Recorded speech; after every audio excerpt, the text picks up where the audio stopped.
Welcome! E aí, galera, beleza? Bem-vindo à nossa comunidade. Welcome to our community. Hey, what's going on, guys? It is OG here, Original Gaming Culture. And today we have a special video. We will be interviewing the one, the only, the Bag O Chips, aka Chip. In the description below, guys, the very first link will be a link to his YouTube channel. If you guys want to see actual high-level, smart, intelligent, good-looking players in this game, go check out that channel because there is some amazing stuff on it. Highly recommend everyone go over, subscribe, give him a bunch of views. I promise you will learn something from it. Also in the description is our community Discord, which is co-founded with Chip. And also there is a merch and Patreon area stuff down there. But make sure to like, share, subscribe. That helps us out the most. And we're going to jump in today. I'm super excited to be able to have the luxury of being able to talk to Mr. Chip. For people that don't know, I ended up down on server 43. There's a bunch of them down here, but for me it's 43 in Blood Moon because I happened to bump into Mr. Chip and Miss Chen, and for some reason they thought it would be a good idea to invite me down for the championship team for the first season. So I came and I got carried hard, and that was my first introduction to the best chip in the whole wide world. So, to give you guys a better backstory on Mr. Chip, why not just have Mr. Chip tell you a little bit about himself? Well, just off the back of what you just said, I want to thank you for coming down, for bringing so much enthusiasm to the group and entertainment in general. It's just awesome to, have someone that cares enough to put in the amount of time that you do just talking about it and like organizing around it and stuff. So I think that's why we invited you down. We could see that you are really invested in the game and in talking about the game and creating a community around the game.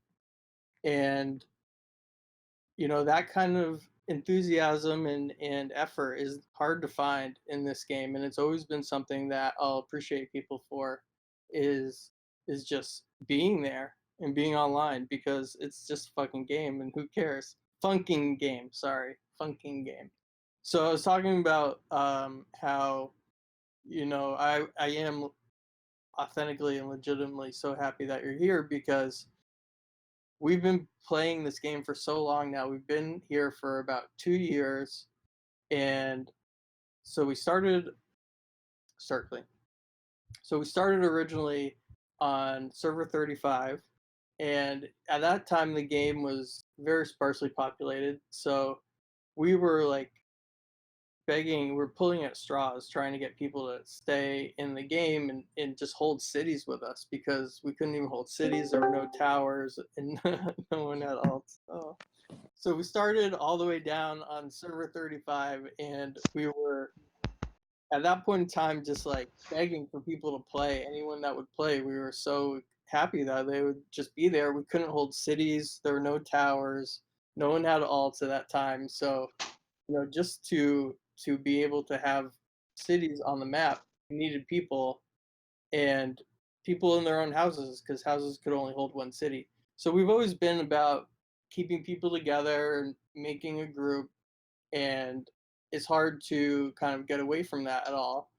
But the enthusiasm dies after a year or two, and seeing all these big spenders, people just are like, oh, I'm not going to play anymore. So anytime I feel like we can put some life into that community, inject a shot of enthusiasm, um, I'll always try to do that. And that's what I felt like you did here. Like you made everyone really interested again. Um, so, we've been through a lot of different wars, different waves of whales, and people from all over the world. And now we're here. We got a bunch of friends on one map, and it seems like we can hold on, and we'll see what happens. And just enjoying the event-based stuff and Clash Championship and the towers, pretty fucking awesome, funking awesome. So that's where we are today. that's amazing. And anybody that's in your house, I hope that they are happy to be there, because it is a house that it's like a dream. It really is really well run. It's put together, and the people are honestly second to none. And I sincerely mean that. It's truly a family of people that enjoy doing something together. Well, always credit Chan with all of that, because she just puts in the ultimate amount of care and love to everyone in the house, and even the littlest guy knows who they are and is always looking out for them and just entertaining everyone. She's hilarious. If you've ever chatted with her or talked with her in Discord, um, but we wouldn't all be here without her. We wouldn't all be together. She's really the reason that we all want to be here, and I truly believe she's the leader for that reason. I think that we're all following her. I agree 100%. If people are in the OGC community chat, or if you ever get the opportunity to meet MM Chan Devilface, pretty much hands down best person ever. She really is. Like, I don't even like Chip. I'm doing this because Chan asked me to. Yeah, she just wants to hear this. Yeah, secretly this is all just to please Chan, and hopefully it works. So when I think of Chip, not my tortilla low sodium chips, but when I think of the Chip, the first thing that comes to mind is the Sylph race, and I get a ton of questions from Sylph players on how to improve, but it's been so long since I've even thought about Sylph. Do you have any comments on the Sylph race, what to focus on if somebody wants to start focusing on playing Sylph? Yeah, well, so it's funny that you think of me as a Sylph player, because initially I was Dwarf and was doing that for a long time. And then in cycles, I think the dominant race changes a lot, and now became Lich, and I played Lich for a year. And when Sylph came out, of course, it's just coming out. They want to make it super powerful, so it was, and now things are changing again. And so Sylph benefited a lot for Wales, because it scaled the best besides mechs, but mechs die obviously. So I really feel like if you're going to play Sylph, you have to have invested a bunch of money into Chakra and some into Temple, because you want to take advantage of the high base health and the high base. Well, there's not really any high attack, to be honest, and that's where it really falls short. Shrooms aren't worth really trying. I've seen people have success with it, but I feel like it's kind of targeted. And archers are great when they survive, but of course everyone's targeting backline now, so they're not really going to have a chance to survive. So Sylph served me well for a long time, mostly just on trees, tanking everything. And that is because of Shocker 15. It reduces 25% of damage taken, which is a huge chunk, especially because these trees are single targets on the front line, so they're taking the attacks of all of these different troops and heroes. But other than that, like, you really can't have success with it, I think, if you're not investing actual money into it. So I would stay away from it if you're more of a free or cheap to play player. Awesome. And that actually, I want to know your thoughts on this, because you mentioned how the most powerful race, or like the meta and everything, changes throughout time. I can remember Dwarf was amazing. Then everyone went Lich for a long time. Rockin' got a decent buff with their samurais. For today, end of September 2019, I mean, currently Blood Moon is undefeated in Clash of Fate Championship Series Fall. At this point in time, would where do you think the balance with races is? Do you think that there are multiple valid races to choose from? Do you think it's more? Are there more options to play as far as race now, and is there more of a balance compared to 6 months ago? I would say yes, definitely. Um, it's definitely more balanced. A lot of it is how you want to play, how you can manage resources and training time, and what kind of heroes that you have. And a lot of people will see videos online and they'll do a race right away, and they won't have the heroes that support that race, and that just will result in failure. So you can't just willy nilly switch race about unless you have everything kind of maxed already or around there. But if you do, then yes, the meta's always changing. There's always something dominant, but I think people are always figuring it out because at any point in time, things aren't the same as they were last week for the most part. This game's being updated so frequently, and I think there are large cycles of races that become dominant. Like we talked about, Dorf was really big, and then it went to Sylph and then Rakan. Well, that same kind of cycle happened just about a month or two ago when um, when Lich got a big buff and Dwarf Rockets got a big buff, and they're always changing it. So it's hard to know right now what is the best across the board, but what you can always try to figure out is what is working for you and what's working for the setup that you have and the chakras and the temples and the dragons that you have. Dragon is a big part of it if you're talking about PvP or any kind of dueling or events or anything. Dragon's going to matter a lot with your race. That's awesome insight. Thank you very much for that. On a very basic level, can you walk me through in your mind how you go about gearing up characters to achieve different stat points that are your goal? Like, say if you want to go for a might stamina build, how do you wrap your head around that? And because you seem to do it very well at least in achieving the desired stat points that you're going for and gearing your heroes extremely well for it. Yeah. So I used to care about pure stats a lot more. I think with specific item traits, that's changing a lot. If you think about like the ring from Divine Trials gives 15% attack to the troops around it. Well, 15% attack is half of winning might. So if you have one or two of those items, or you put it on one hero and you mirror them, then there you go. You just made up for not winning might. So at the moment, I feel like stats really are kind of falling by the wayside, at least in terms of like why you equip things. Um, so then you're looking at certain equipment's effects, which is kind of in the last year something that they've really built a lot onto.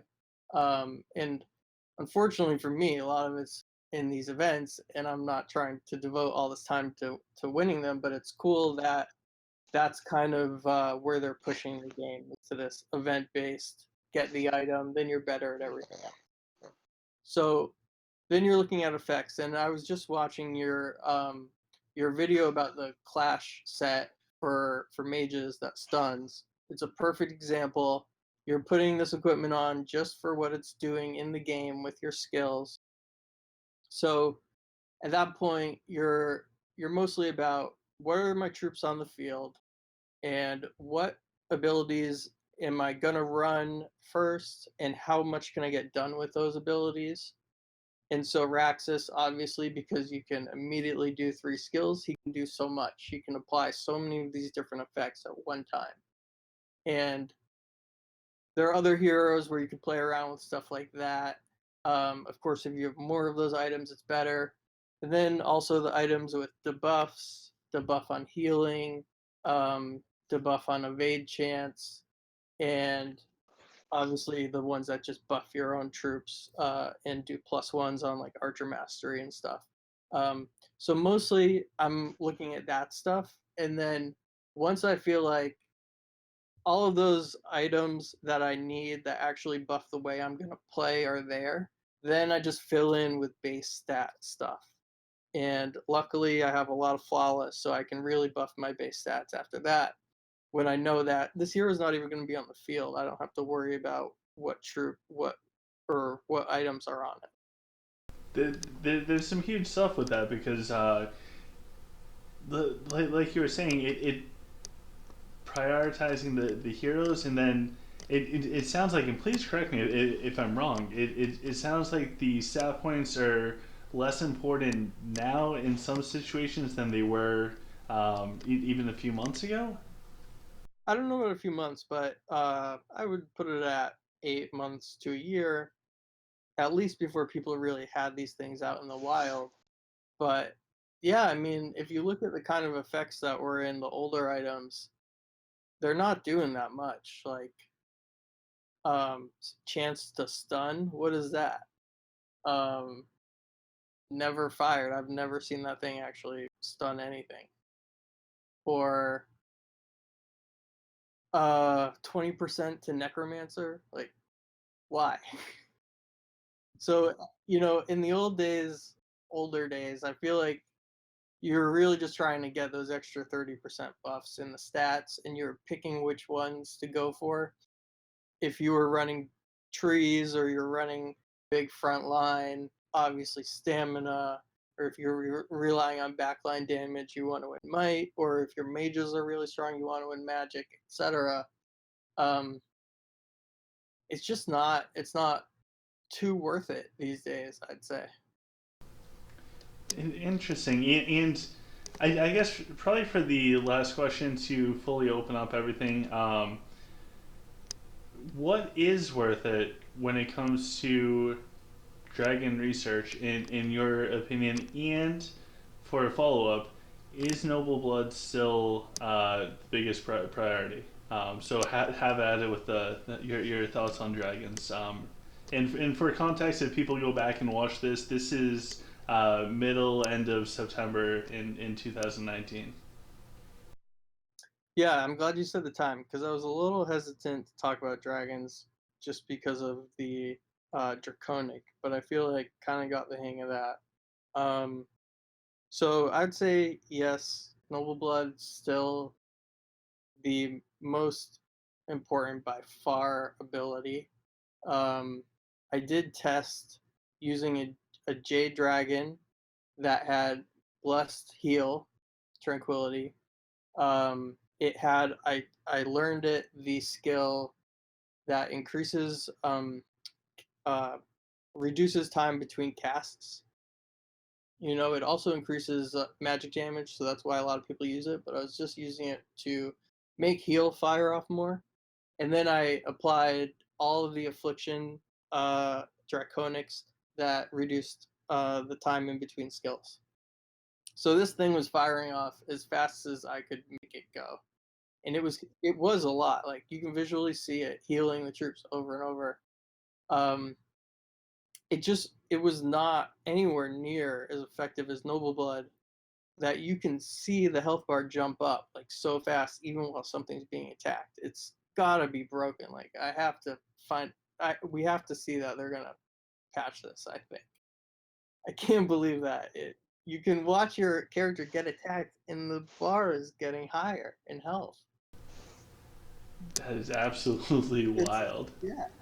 So it's just like it's got to be a kind of game breaking skill. I do see that maybe if you use an Onyx Dragon and you can really get the affliction draconic up there high, so that all the crowd control effects are applying, it might be good. But I did test an Onyx Dragon, and I also did the casting reduction stuff.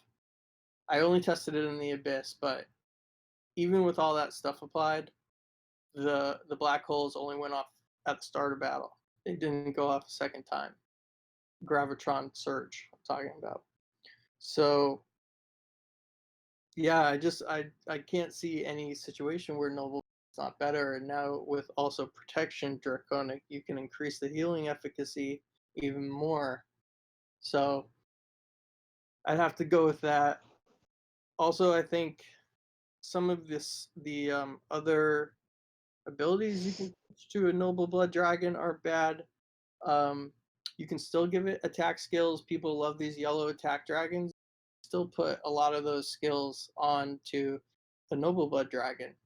You can give it Cosmic Storm, Hailstorm. It's a little expensive for what it does.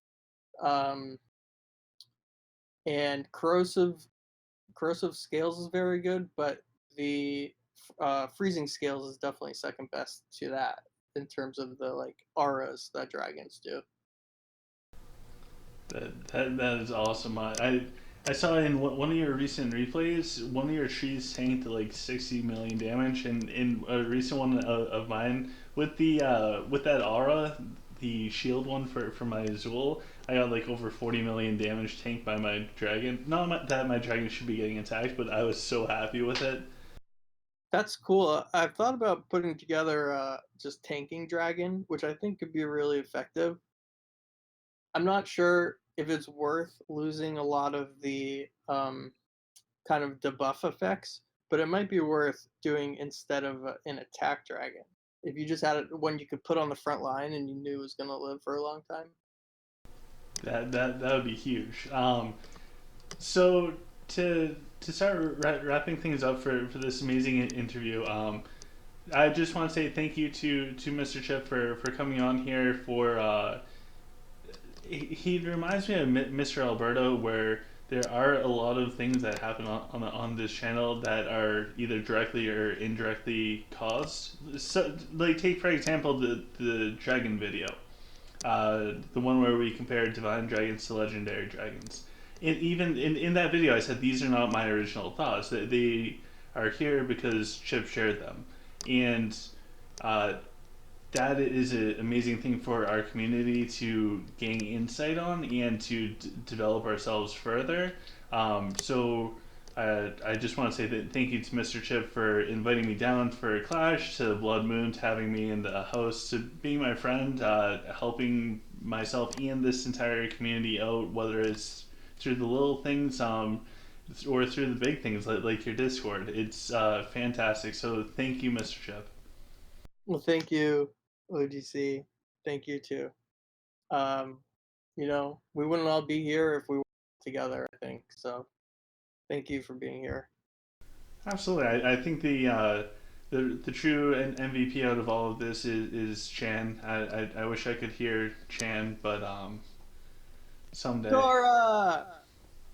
All right, well, thank you guys for tuning in. Thank you to Mr. Chip for being here. Until tomorrow, please stay safe on Drake if you're on Drake. If you're still on Nor, you're going to Drake soon, so be safe on Nor until you go to Drake. Make sure to like, share, subscribe if you want to see more of Mr. Chip.